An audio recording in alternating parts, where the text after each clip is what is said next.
Good morning, kindergarten. Today we are continuing our hatch along. The eggs are still in the incubator sitting at 100 degrees Fahrenheit and they're still cooking along. So today we're going to continue our life cycle unit by learning about another animal that lays eggs. And today I kind of wanted to choose a creepy crawly animal, so we're going to go with a praying mantis. So what is a praying mantis? They're pretty large insects, or what we would call invertebrates. Invertebrates are animals that have their skeleton on the outside of their body. They don't have a skeleton on the inside of their body, but they have that hard kind of casing to the outside of their body. Those animals are called invertebrates, and that includes insects. The next word that I have for us about praying mantises are carnivores. So carnivores are any living thing that just eats meat. And so praying mantises are carnivores because they just eat meat. They eat smaller bugs than them. And that makes them really great for your garden because they eat those bugs that we don't want in our garden. And here's a map of where we can find praying mantises or praying mantids all over the world. And there's more than 1,000 species of praying mantises, but they're not all over planet Earth. So you can see that we're kind of at the end in North America for where we would find praying mantises because they live in all the yellow spaces. So Fresno would be right about here where my mouse is pointing. So we get them here and they can live here.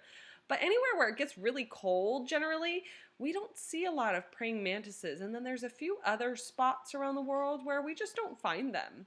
But for the most part, they like warm areas of the earth. And here's the anatomy of a praying mantis. So praying mantises, we probably know them best because they have these big, huge legs up front that when they're together, they look like they're praying. That's why we call them a praying mantis. And they use those to grab onto branches and other bugs. These two big pinchers right here are their jaws, and we call them mandibles. They have two antennae. They actually have 5 eyes. They have 2 eyes that can see all around, and then they have 3 smaller eyes that hang out right here that just look straight ahead. And then their head can turn all the way around 180 degrees so they can always look behind them too. Pretty interesting. They have 6 legs, which makes them an insect, a thorax, and an abdomen. And here's the life cycle of a praying mantis. Their eggs are huge. I'm going to show you a picture in a minute. And when their eggs hatch, there's actually up to 500 little praying mantises inside. And when they hatch, their teeny tiny brown praying mantises are called nymphs. And as they grow up, they turn into an adult mantis that can then lay more eggs. So in my yard, we were at Home Depot one day and we saw that they had praying mantis eggs for sale.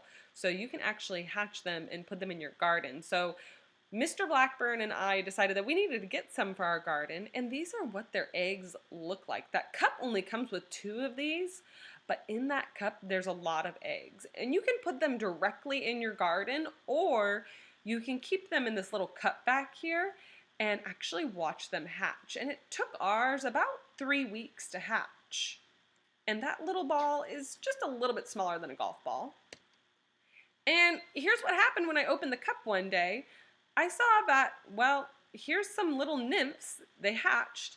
And then on the bottom, these little specks right here, it's just parts of the egg that broke off when they hatched. But let me show you what it looked like before and when we were releasing those mantises.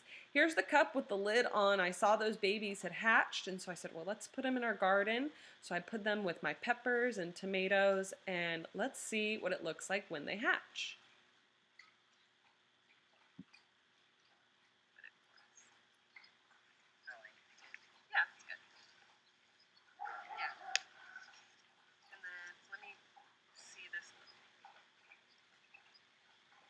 So inside there were these teeny tiny little mantises all over, and we put that in our garden and they can just climb out whenever they wanted to. There's a lot hiding in that little hay in there. But you can see how quickly they move. They're really quick and fast. So hopefully they survive and they grow to live in our garden and they eat bugs that we don't want in our garden.